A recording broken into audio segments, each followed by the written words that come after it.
Hello, Broadway fans. I'm Sam Eckmann of Gold Derby, and here with me is Claybourne Elder from the new revival of Company. And this show, Claybourne, is one that I think theater people just adore universally. But it's, for me, one that I always felt was sort of anchored in and commenting on its specific time period and setting. But now we've set it in contemporary times with this revival. What was sort of your experience with that, and how do you think it sort of speaks to right now with the present? Well, I feel, so many of us did company in college or high school or saw it, or, I mean, it's such a great show for theaters to do because it has such a nice, everybody gets these spotlight moments and things. It's such a great show. And obviously the score is so powerful and universal and moving. And in recent years, like in the last decade, I feel like people have been trying to crack how to not fix it, but how to make it possible to set it in modern day. Because a story set around a man like that, like even just in the scenes that play for my character, like a man trying to get a dumb girl to shut up and sleep with him, we're not going to feel bad for that guy or ever be on his side. So how could you bring that into today and to, and I know that they tried kind of an all male version of it that was like a gay story, and that they kind of passed on because Stephen Sondheim didn't feel like it really was what the story was about. And then and then I had heard about this production. I was actually going to try to fly to London to see it, because when I heard they're making Bobby a woman, I was like, oh my God. Yeah. Yes, that totally, that solves so much of it. Mm-hmm. And I shouldn't say solve it, because it's not like it was a problem, but it does bring it to it. It's a true revival in the sense that it is taking existing material and making something entirely new with it. It's saying something very different with the same material. So for me, it feels very exciting, because that feels like a true revival. There's a reason to be doing it today. Yeah, and we should say not only is Bobby gender swapped, many of the characters are, including yours. You're playing Andy, and I don't know if I've seen a lot of, especially on stage, a lot of male roles like this that are sort of tapping into like a masculine version of like a dumb blonde stereotype almost. What were your sort of first instincts and reactions to that character?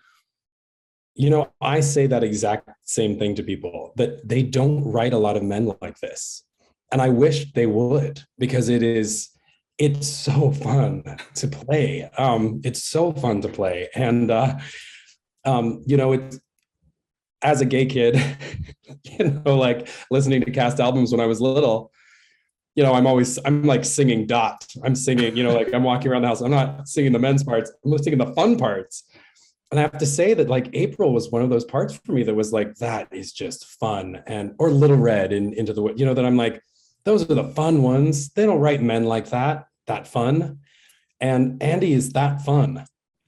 And he's so strange, and the material is so out there that it really is, you can do anything with it. And people, I think, have done it so differently. Because it really leaves it to open interpretation. So when I got the audition and got this one, chunk of text about the butterfly, I spent, oh my gosh, I mined the hell out of it to an annoying extent, probably. But I just found it so fascinating to explore. And I truly, when it was coming over from London, I thought to myself, I want that part. That's the part I want. And I thought, I will never get it, because I want it far too badly. And that never happens. You don't ever get the parts you really, really, really want. And I did. And I'm just having the greatest time. Yeah. The whole, like, your delivery is just so fun to watch, where he's so kind of like matter of fact, because it's almost like there's not much going on up there. Maybe are you surprised by, since we don't get male roles like this, are you surprised by the like reactions you're getting to it? And all, like, you have the theater roaring. What is that like? It's funny. I sort of approach every role I play looking for their pain. And of course, that seems so strange in this circumstance, but I didn't want him to just be dumb all the time. Mm. And so I was thinking about it, and, a person who feels sensitive about being called dumb really, really hurt, like it finds hurt in that. And so there are these strange, and I found texts that really kind of underlined that. And so I found those moments, and I think that when I did them you just have to mean everything you say. And I think that when I kind of thought about it at home and brought it into rehearsal and started doing it, I didn't really think like this is those moments where I get really serious. I did not think it was like that was going to get them rolling. I thought, oh, I'm going to have these, like, I'm going to be serious about this because I really mean it, And I think that the fact that I found things that I could really, really mean, make it funny, make it more funny, because there's something real to believe in other than just some dumb guy who's dumb and funny, Right. And I also wanted to ask, because I want the secret to the Bobby's nightmare sequence, because I can't even imagine like how quick it seems. Like you have 50 quick changes that all take 5 seconds. How long did that sequence take to perfect? When we rehearsed it, I was like, I told the choreographer, this isn't not possible. I don't think this is possible. And he was like, yes, with a really good dresser, it's possible. And I have a fantastic dresser. And it's true that like she is my right-hand man in that moment, because I'm running and throwing things on the ground and she's throwing things at me, and I'm walking on stage as I am putting the final close on. It is very fast. It took so many just to find shoes that I could slip in and out of really, really quickly. And actually, a fun fact, I finally made them get me shoes that are about like a full size and a half too big, because then I can just slip into them really easily. And I just run across the stage with them on, but they're actually giant shoes if you look at them, because I needed something that I could slip on and off super quickly. Yeah. One of the things that I have, loved following along with you on social media for as well is you have started giving away free tickets to Company, because you have this really incredible story that's sort of at the beginning of your acting journey, where you were, aspiring actor, and someone gave you $200 to go buy a ticket to the show, which was Sweeney Todd featuring Patti LuPone. What was it about right now? Why was it now that you said, I want to pay this forward? What led to that? Well, there were a couple of things. One, it's needless to say that we have all had a sort of tough couple of years in general, and our industry has had a very tough couple of years. And, during the pandemic, when I was talking to people about it, I would say, I'm really worried about myself and coming back and having a job when we come back and things like that. What I'm really worried about is that we just lost a whole generation of actors who were just graduating from college and moving to New York, and they didn't have those chances to get survival jobs and get their feet wet and do regional theater and do things. They lost these 2 years in which a very important development as a young performer and actor. And so I said a lot that I was worried about that group of people the most, and how they would come back from it, because I remember being a super poor, working a tutoring job, working at a bookstore, working, doing all sorts of things just to make it in New York, and not being able to afford to see anything. So that was one big piece of it. And then I got COVID in December, and I was out of the show for 10 days. And when I was coming back into the show, I was just very excited. It was just, to everyone else, it was like I think I came back on a Friday. It was just a Friday, there was nothing big about it, but it was the day I was coming back into the show. And that felt very exciting for me. And I wanted to celebrate it somehow by kind of paying it forward. So I told my husband, I'm going to buy 2 tickets to the show and just give them away on social media. And he was kind of like, okay, whatever. Yeah, sure. That's a nice thing to do. And I sort of, as I was posting about it, I remembered this story of this guy. I think about it a lot. It's not like I hadn't thought about it, but this guy who had given me $200, total stranger, to go see Sweeney Todd before I even had moved to New York. And I never got his name. The only thing I did was take a picture with him because it's the only thing I could think of. I was surprised and sort of suspicious. I was like, do you want to take a picture? So I had this picture of him and I posted the photo and I said what I was doing. And I said, just put your name down and like comment on this with your name and I'll enter you and two people will win. And then two crazy things happened. One, people started donating money to me to buy more tickets and more tickets and more tickets and more tickets. And people have been Venmoing me money, so that I can buy more and more tickets. And now over 1,000 people have seen the show for free. Incredible. I'm just the gate. It is actually because of all of these incredible people that have donated this money that have made it happen. But then the second incredible thing is this actor who is on The Gilded Age with me, who I had just become friends with this last year, called me up. His name's Doug Sills, and said, I know that guy in the picture. We've been friends for 25 years. Do you want to talk to him? And it had never occurred to me that someone would find him now 15 years later, that nobody would ever. So we connected. We've never actually met in person. We've like FaceTimed and we text a lot now. And I can't wait for him to come out to New York so I can buy him a ticket to the show so we can see it. But it's been an incredibly moving thing to be a part of. And it's all it's a trust-based system in that people are just they're Venmoing me money, trusting me that I'm going to give them to people. And whenever I'm giving away tickets, I just ask that you promise me that you probably couldn't afford to come to the show otherwise. And if you tell me that that's true, you can have a free ticket. And that's it. And I've partnered now with a bunch of organizations, the Arthur Miller Foundation and Covenant House, and to bring in groups like high school groups and stuff in from areas that probably wouldn't have the opportunity to go to see a Broadway show. And that has also been incredible. Yeah. But when I got COVID, I was so upset and so sad to be out of this show that I'd been waiting for 2 years to do. And I knew that it was all going to be okay. But, out of that kind of really hard time came this idea, which turned into this big thing.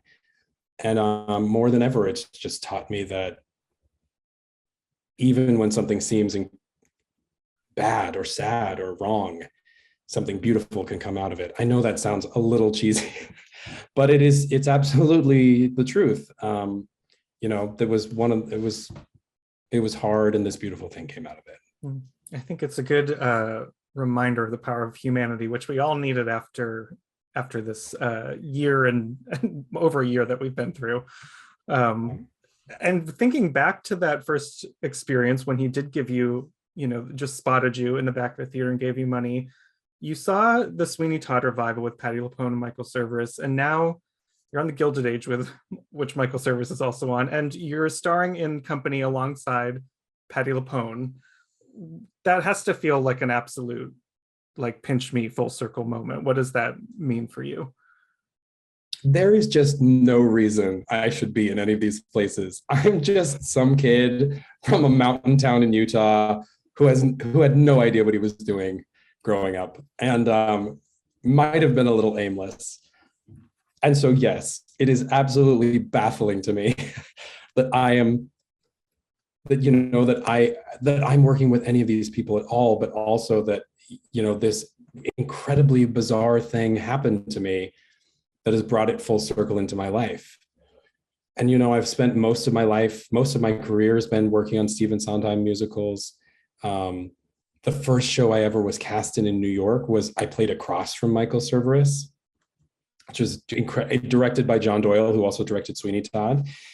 And it's this one event in my life that has tied so many things together. And I'm a kind of lazy agnostic I was raised Mormon, but now I'm sort of a lazy agnostic. I'm like, well, maybe God. I don't know, because it seems, again, it seems cheesy, but I'm thankful for it every day. And I teach a lot of like master classes for college students and stuff, and I say, it is the cross section of luck and talent. We're all talented. Everyone's talented. And also there's somebody that could do my job way better than me. Always. There always is going to be. But I was there, and they needed me at that time. And this is one of those things that, I was in the right place, and that guy saw me and gave me tickets. And because of that, I could talk intelligently about the show. At the audition I had for John Doyle, I got that job. That job got me my agent, which got everything along the line. And now here I am, in company, probably because they knew that I'd done a lot of Stephen Sondheim and that I could handle his work well. And that's why I was brought in. And then I got the job. So to say that one small thing like that changed my life sounds a bit hyperbolic, but maybe it did. It might have. And seems like it. And I'm wary to be so dramatic about it in that sense that I'm like, it changed everything, because that seems a little over the top, but it did. Yeah. And now you're, in addition to this show, you're also, as we said, on The Gilded Age, which is essentially Broadway, the TV show. It's like literally every New York actor is there. I'm sort of mad that you all don't burst out into song, and I think Julian Fellows should probably add a musical episode, at least in season 2. But what is it like being on a set, having all of these New York stage veterans on a set? What is the atmosphere backstage? Every time I've worked on TV, being such a theater person, I feel a little on the outside sometimes. And when I'm on set, because I don't work with the people as much as they all work with each other, and they all sort of know, like they know each other, just like we all know each other. And so there's always a little bit of this sense of like, I'm a little bit of an outsider. I mean, I feel that less and less as I do more and more, but being on set for Gilded Age feels like a goddamn family reunion. It's like every time we're shooting, there's another person, there's an extra, there's a hair person there. It's full of theater people, people that you see on camera, and also lots of people you don't see on camera that all come from a theater kind of background. And it really was like those read-throughs. And anytime we were shooting, we shot a lot in Newport, Rhode Island. It was just like seeing all your old friends and getting together and working. It's been such a thrilling experience, and I'm really looking forward to whatever happens next. And it's been lovely. Well, we can't wait. Before I have to let you go, I do have to ask, because you have this history with Sondheim, and Company, I think, correct me if I'm wrong, is your third major New York production, because you were also in Roadshow, which was his final musical, and we sadly lost him this past year. But in thinking about all the memories and how he's affected the industry, what would you say is the most important thing you have learned from him? So many things.